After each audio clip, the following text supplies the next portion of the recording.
যৌথ বাহিনীর বিশেষ অভিযান অপারেশন ডেভিল হান্ট। দেশ জুড়ে চলা এই অভিযানে আরও ৩৪৩ জনকে গ্রেফতার করা হয়েছে। গত ২৪ ঘন্টায় তাদের গ্রেফতার করা হয়। এই সময় একটি বিদেশি পিস্তল, ২টি ম্যাগাজিন, ১১টি গুলি সহ বিভিন্ন ধরনের অস্ত্র উদ্ধার করা হয়েছে। একই সময় বিশেষ অভিযানের বাইরে বিভিন্ন মামলায় গ্রেফতারি পরোয়ানার ১,১৭৮ জনকে গ্রেফতার করা হয়েছে। কিন্তু কি এই অপারেশন ডেভিল হান্ট?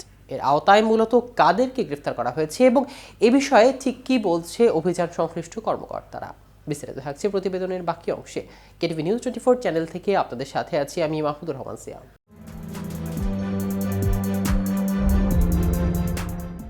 সোমবার বিকেলে পুলিশ সদর দফতর থেকে এসব তথ্য জানানো হয়। এর আগে আজ দুপুরে রাজশাহী জেলা প্রশাসকের কার্যালয়ে সার্বিক আইনশৃঙ্খলা সংক্রান্ত এক মতবিনিময় সভায় যোগ দেন স্বরাষ্ট্র উপদেষ্টা অবসরপ্রাপ্ত লেফটেন্যান্ট জেনারেল মোহাম্মদ জাহাঙ্গীর আলম চৌধুরী। তিনি বলেছেন, ডেভিল মুক্ত না হওয়া পর্যন্ত অপারেশন ডেভিল হান্ট চলবে।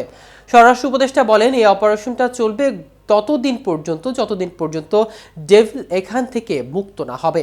গত শুক্রবার রাতে গাজীপুরের সাবেক মুক্তিযোদ্ধা বিষয়ক মন্ত্রী মোজাম্মেল হকের বাড়িতে মারধরের শিকার হন ১৫ থেকে ১৬ জন শিক্ষার্থী। বৈষম্য বিরোধী ছাত্র আন্দোলনের নেতারা বলেছেন, শিক্ষার্থীরা ওই রাতে ডাকাতির খবর পেয়ে তা প্রতিহত করতে সেখানে গিয়েছিলেন, তখন তাদের মারধর করা হয়। গত শনিবার স্বরাষ্ট্র মন্ত্রণালয়ের জনসংযোগ বিভাগ থেকে পাঠানো বিজ্ঞপ্তিতে জানানো হয়েছে, যৌথ বাহিনী দেশ জুড়ে অপারেশনের ডেভিল হান্ট শুরু করেছে। গাজীপুরের ছাত্র জনতার ওপর সন্ত্রাসী আক্রমণের ঘটনায় স্বরাষ্ট্র মন্ত্রণালয়ের আইনশৃঙ্খলা রক্ষাকারী বাহিনীগুলোর সমন্বয়ে এক সভায় এই অভিযান পরিচালনার সিদ্ধান্ত হয়। পুলিশ সদর দফতর থেকে রোববার জানানো হয়, অপারেশন ডেভিল হান্ট শুরুর পর গত শনিবার রাত থেকে গতকাল বিকেল পর্যন্ত ১,৩০৮ জনকে গ্রেফতার করা হয়েছে। এর মধ্যে রাজধানী থেকে ২৭৪ জন এবং গাজীপুর মহানগর ও জেলা থেকে ৬৫ জনকে গ্রেফতার করা হয়। বাকিরা বিভিন্ন জেলা থেকে গ্রেফতার হন। উল্লেখ্য, গত শুক্রবার রাতে গাজীপুরে পতিত ফ্যাসিস্ট সরকারের মন্ত্রী আ.ক.ম মোজাম্মেল হকের বাড়িতে শিক্ষার্থীদের উপর সন্ত্রাসী হামলার পর নড়েচড়ে বসে স্বরাষ্ট্র মন্ত্রণালয়। ঘোষণা দেন অপারেশন ডেভিল হান্ট অভিযানের। এরপর শনিবার রাত থেকেই সরাসরি অভিযান শুরু করে যৌথ বাহিনী।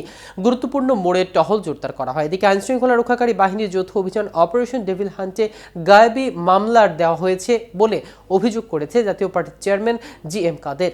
তিনি বলেন, অপারেশন ডেভিল হান্টের নামে ঢালাওভাবে বিরোধী মত দমন করছে। বিশেষ করে জাতীয় পার্টির উপর জুলুম ও নির্যাতন চালানো হচ্ছে। পার্টির নেতাকর্মীদের বিরুদ্ধে অসংখ্য মিথ্যা মামলা দেওয়া হয়েছে। গ্রেফতারের পর জামিনও দেওয়া হচ্ছে না। সোমবার এক বিবৃতিতে জাতীয় পার্টির চেয়ারম্যান জি.এম. কাদের এই অভিযোগ করেন। এতক্ষণ আমাদের সাথে থাকার জন্য অসংখ্য ধন্যবাদ। কেটিভি নিউজ 24 এর সাথে থাকুন।